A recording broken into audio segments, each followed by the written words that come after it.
नमस्कार। वापस आपसे का स्वागत है हमारे यूट्यूब चैनल में। अभी बिहार अथवा केंद्र सरकार ने भारत के सभी राज्यों में एक नया स्कीम लाया गया है, जिसमें कई बच्चों का पात्रता दिया गया है, जिनको प्रत्येक महीने 4,000 रुपया देने का बात किया जा रहा है। इसका आवेदन शुरू हो गया है। तो आज की इस वीडियो में हम लोग बताने वाले हैं कि किन किन बच्चों को मिलने वाला है यह पैसा, कैसे इसका फॉर्म भरना है, कहाँ फॉर्म जमा होगा, फॉर्म भरने का मोड क्या होगा, ऑफलाइन होगा कि ऑनलाइन होगा, सारा जानकारी बताने वाले हैं। तो वीडियो में लास्ट तक बने रहिएगा। यदि आपको यह वीडियो पसंद आता है तो हमारे इस वीडियो को लाइक जरूर करिएगा। चैनल पर नए चैनल को सब्सक्राइब कर लीजिए और अपने दोस्तों के पास भी इस वीडियो को ज़्यादा शेयर करें, ताकि उन्हें भी यह जानकारी, इसका लाभ पहुँच पाए। तो चलिए फटाफट से हम लोग इसका जो ऑफिशियल नोटिफिकेशन है उस पर आपको ले करके सारा जानकारी बताते हैं। देखिए, यही इसका ऑफिशियल नोटिफिकेशन है। अब इसमें आप योगी जी का चेहरा देखिए, मत समझिएगा कि केवल यूपी में है। पहले था कि जहाँ जहाँ बीजेपी का जिस राज्य में सरकार था, उन राज्य में यह स्कीम चलता था, परंतु अब यह पूरे भारत में हर एक राज्य में स्कीम चल रहा है। हर एक राज्य में थोड़ा मोड़ा खाली पात्रता का चेंजिंग होगा, तो आपने यहाँ संपर्क कर लीजिएगा। चलिए हम आपको सारा जानकारी बताते हैं। तो देखिए, यह जो सरकार द्वारा चलाया जा रहा है, यह संवेदनशील ज़रूरतमंद बच्चों के लिए चलाया जा रहा है। इस योजना का नाम रखा गया है स्पॉन्सरशिप योजना, जिसके अंतर्गत 0 साल से लेकर के 18 साल से करके बीच के बच्चों को 4,000 रुपये प्रति माह आर्थिक सहायता प्रदान किया जाता है सरकार द्वारा। तो चलिए, इसमें कुछ पात्रता दिया गया है, मतलब इसमें कुछ कारण दिए गए हैं, वो हम लोग जान लेते हैं कि क्या क्या हो सकता है, तो आप इसमें फॉर्म भर सकते हैं। तो देखिए, पहला टॉपिक में दिया गया कि ऐसे बच्चे जिनके माता पिता की मृत्यु हो गई है, माँ तलाकशुदा है या परिवार से परित्यज्य हो चुके हैं। मतलब कि ऐसे बच्चे जिनके माता या पिता की मृत्यु हो गई है, या उनकी माँ का तलाक हो गया है, या अपने परिवार से अलग हो गए हैं, तो इन तीनों में से कोई भी एक चीज़ होगा तो आप इस फॉर्म को भर सकते हैं। फिर अगला टॉपिक में बताया जा रहा है ऐसे बच्चे जिनके माता पिता का उनमें से कोई एक गंभीर जानलेवा रोग से ग्रसित हो। मतलब कि आपके माता पिता में से कोई भी एक जानलेवा रोग जैसे कि कैंसर, इस सब से ग्रसित होंगे, तो आप भी इस फॉर्म को भर सकते हैं। फिर अगला हम लोग बात करें ऐसे बच्चे जो बेघर हैं, फिर जिनका विस्थापित परिवार के साथ रह रहे हैं, दूसरे ऐसे बच्चे जो कानून से संबंधित हैं, और ऐसे बच्चे जिन्हें बाल तस्करी, बाल विवाह, बाल श्रम, बाल शिक्षावृत्ति से मुक्त कराया गया हो।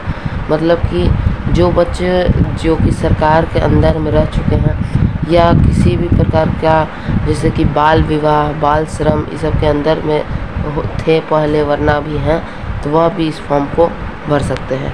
फिर उसके बाद अगला एलिजिबिलिटी दे के ऐसे बच्चे जो किसी प्राकृतिक आपदा के शिकार हो, ऐसे बच्चे जो दिव्यांग हो, लापता हो, या घर से भागे हुए हैं, तो वह बच्चे भी इसमें कर सकते हैं। फिर अगला कर रहा है ऐसे बच्चे जिनके माता पिता या उनमें से कोई एक कारागार में है, वह भी भर सकते हैं। और ऐसे बच्चे जो एड्स से प्रभावित हो, या HIV से प्रभावित हो, वह भी इसे भर सकते हैं। HIV वायरस से जो भी प्रभावित होगा वह भी भर सकता है। फिर अगला कहा जा रहा है ऐसे बच्चे जिनके माता पिता आर्थिक, शारीरिक या मानसिक रूप से देखभाल हेतु असमर्थ हो, वह भी भर सकते हैं। मतलब आपके माता पिता को आर्थिक, मतलब पैसे उसे से लेकर के, या शारीरिक मतलब शरीर से कोई दिक्कत हो, या मानसिक रूप से कोई दिक्कत हो, तो आप भी इस फॉर्म को भर सकते हैं। वरना ऐसे बच्चे जिनको सहायता एवं पुनरावास की आवश्यकता हो, मतलब जिनको बच्चों को किसी प्रकार का सहायता का ज़रूरत हो, वह भी भर सकते हैं। और ऐसे बच्चे जो फुटपाथ पर जीवन यापन करते हैं, उनका वह भी इस फॉर्म को भर सकते हैं। तो आपने जान लिया क्या क्या पात्रता रहने वाले, क्या क्या एलिजिबिलिटी है इस फॉर्म को भरने की। फिर आगे बताया जा रहा है कि जो भी अगर अभिभावक आपका जो है, चाहे वो आपके माता पिता नहीं है तो आपके घर के कोई हो, या आपके पिता नहीं है तो माँ हो, या माँ नहीं है तो पिता हो, तो आपके अभिभावक का ग्रामीण क्षेत्र में बताया जा रहा है कि अधिकतम वार्षिक आय होना चाहिए 72,000, और शहरी क्षेत्र में 96,000 वार्षिक आय होना चाहिए। यहाँ पर बताया जा रहा है कि माता पिता दोनों अथवा वैध संरक्षण की मृत्यु होने की स्थिति में परिवार की अधिकतम आय की सीमा नियम नहीं लागू होगी। मतलब किसी भी बच्चे का माता पिता दोनों नहीं होंगे तो उन पे यह जो आय का है यह लागू नहीं होगा, कितना भी उनका आय हो सकता है। फिर आगे दो ठे बॉक्स में बताया जा रहा है। पहला में डॉक्यूमेंट बताया जा रहा है, क्या क्या डॉक्यूमेंट लगेगा और कहाँ पे आवेदन करना है वह बताया जा रहा है। तो देखिए आपका डॉक्यूमेंट लगने वाला है, आधार कार्ड लगेगा आपका, फिर आपका आय प्रमाण पत्र लगने वाला है। यदि आपके अभिभावक होंगे तो उनका आय प्रमाण पत्र लगेगा, यदि माता पिता नहीं है तो आपका यह नहीं लगेगा। फिर है आयु प्रमाण पत्र, तो आपका आयु प्रमाण पत्र में आपका आधार कार्ड भी हो सकता है उसकी जगह पे। यदि अभिभावक की मृत्यु हो गई है तो उनका मृत्यु प्रमाण पत्र, कोई भी अभिभावक का मृत्यु हो गया हो तो उनका मृत्यु प्रमाण पत्र। फिर शिक्षण संस्था में पंजीयन का प्रमाण पत्र, मतलब कि कॉलेज वॉलेज में जो भी पढ़े हुए हैं वहाँ का टीसी वरना कोई भी एक ठे आपको प्रमाण पत्र चाहिए होगा। आवेदन कहाँ करना है, तो आवेदन के पत्र को आपको जिला बाल संरक्षण इकाई या जिला प्रवेशन अधिकारी कार्यकाल में जमा करना होगा। तो इतना जानकारी आपने जान लिया। अब हम आपको इसका फॉर्म दिखा देते हैं कि किस प्रकार से फॉर्म भरना है, क्योंकि इसका जो माध्यम है वह की है ऑफलाइन माध्यम है, मतलब कि ऑनलाइन आपको कुछ नहीं करना है, अपने बाल संरक्षण केंद्र में जाके करवाना होगा। तो चलिए फॉर्म के माध्यम से और जानकारी आपको हम बताते हैं। तो देखिए यही वो फॉर्म है जिसकी आपको मिलेगा आपके राज्य बाल संरक्षण कल्याण विभाग में। यहाँ पे लिखा है समाज कल्याण विभाग राज्य बाल संरक्षण समिति। इसका नाम जैसा कि हमने बताया स्पॉन्सरशिप योजना, जिसको हिंदी में प्रायोजन कार्यक्रम कहते हैं। लाभ प्राप्त करने हेतु आवेदन पत्र यहाँ पे है। यहाँ पे आवेदन पत्र आपका आवेदन संख्या पर से तो देखिए यहाँ पे आपका सबसे नंबर 1 में दिया गया है प्रायोजन योजना लाभ प्राप्त करने का श्रेणी। यहाँ पे आपको कुल 5 ठे श्रेणी दिया गया है, जिसके आधार पर आपको इस पूरे फॉर्म को भरना है, जो कि 3 पेज का फॉर्म है पूरा आपका। तो चलिए बारी बारी से सारा श्रेणी को हम लोग जानते हैं। इसमें आपका पहला श्रेणी की विधवा तलाकशुदा परित्याग महिला के बच्चे, यदि आपके पिताजी नहीं हैं या तलाकशुदा है तो उसके लिए आपको इस पर टिक कर देना होगा और कुछ नहीं करना होगा। फिर आपका दूसरा श्रेणी है अनाथ बच्चे जो अपने निकटतम संबंधी के पास रह रहे हैं, उसके लिए आपको यहाँ पे टिक कर देना होगा। फिर अभिभावक को जो गंभीर बीमारी से पीड़ित हैं उसके लिए यहाँ पे टिक करना होगा। या फिर अभिभावक जो मानसिक अस्वस्थता तथा दुर्घटना के कारण बच्चों की वित्तीय एवं भौतिक अवस्था देखभाल में सक्षम नहीं है तो उसके लिए यहाँ पे क्लिक करना है। और जो जेल में बंद हैं एवं दूसरे अभिभावक बेरोजगार हैं, मतलब कि माता पिता में से कोई एक जेल में बंद है तथा अन्य किसी भी प्रकार का कार्य नहीं कर रहे हैं तो उसके लिए आपको यहाँ पे टिक कर देना होगा। जो भी आपका इसमें से श्रेणी होगा उस श्रेणी पे आपको सामने बॉक्स में टिक कर देना है। फिर आगे आपको बात करें तो आगे आपको अपना नाम लिख देना है, आवेदक का नाम लिखना है, पिता का नाम लिखना है, माता का नाम। यहाँ पे एक ठो आवेदक का लाभार्थी का बालक बालिका का के साथ फ़ोटो लिखना होगा। मतलब यह जो आवेदन है यह किसी गार्जियन को भरना होगा घर के, और उस गार्जियन के साथ उस बच्चे का फ़ोटो चिपकाना होगा जिस बच्चे के लिए यह फॉर्म भरा जा रहा है। फिर यहाँ पे अपना लिंग लिख देना है, उम्र लिख देना है। फिर आगे हम लोग बात करें तो निवास का पूरा पता आपका लिख देना है, मकान संख्या, गांव मोहल्ला में से लिख देना, वार्ड संख्या, पंचायत या नगर निकाय में से, प्रखंड, जिला। फिर अपना कोटि पे टिक मार देना, यदि आप अनुसूचित जाति है तो इस पर क्लिक करिएगा, जनजाति है तो इस पर, पिछड़ा वर्ग है तो इस पर, अति पिछड़ा वर्ग है तो इस पर, महादलित है तो इस पर, या समान है तो इस पर। जो भी आप कोटि से आते होंगे, आप एसी से आते होंगे, कास्ट से बिलोंग करते होंगे, उस पर आपको टिक कर देना है।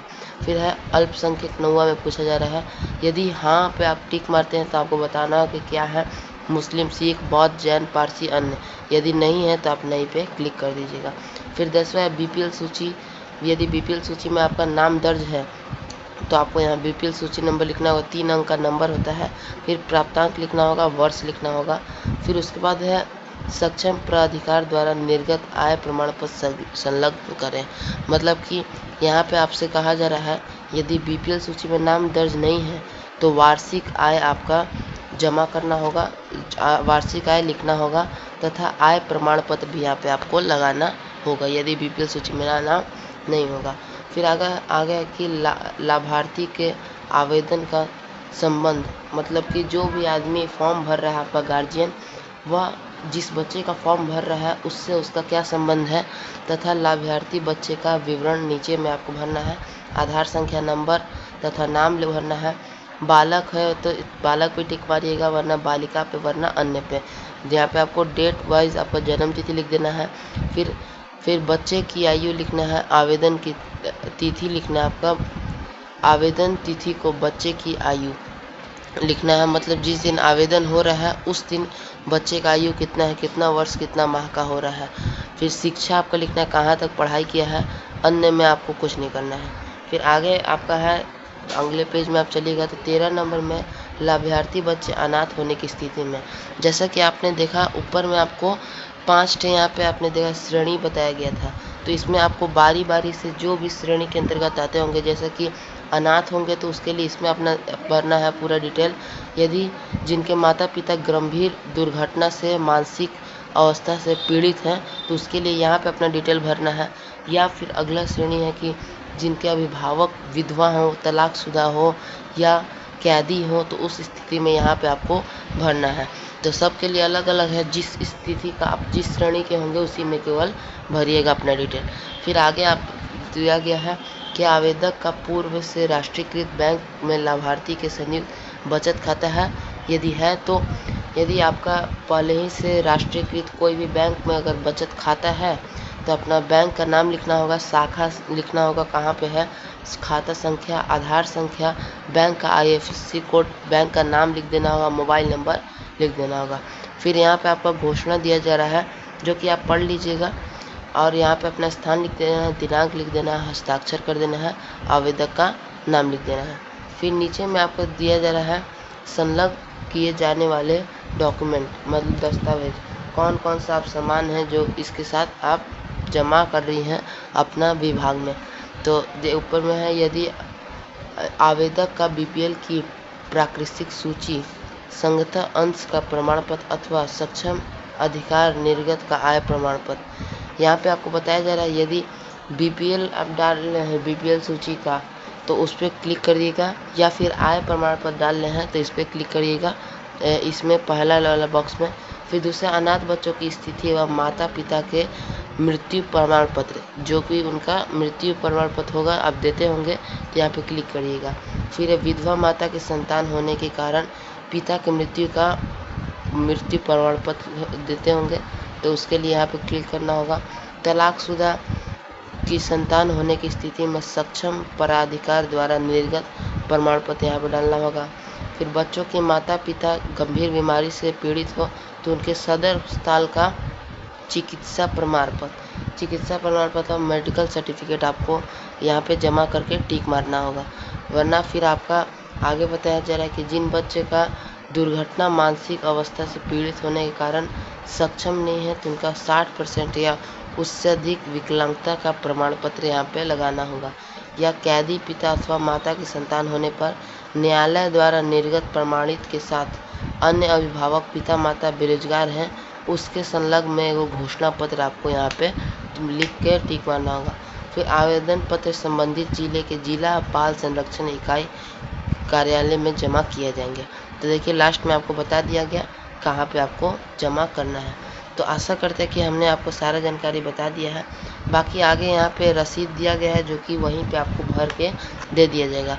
तो आशा करते हैं कि आपको हर एक डाउट क्लियर हो गया होगा। कोई भी डाउट रह जाता है तो कमेंट में ज़रूर पूछिएगा, हम आपको ज़रूर बताएंगे।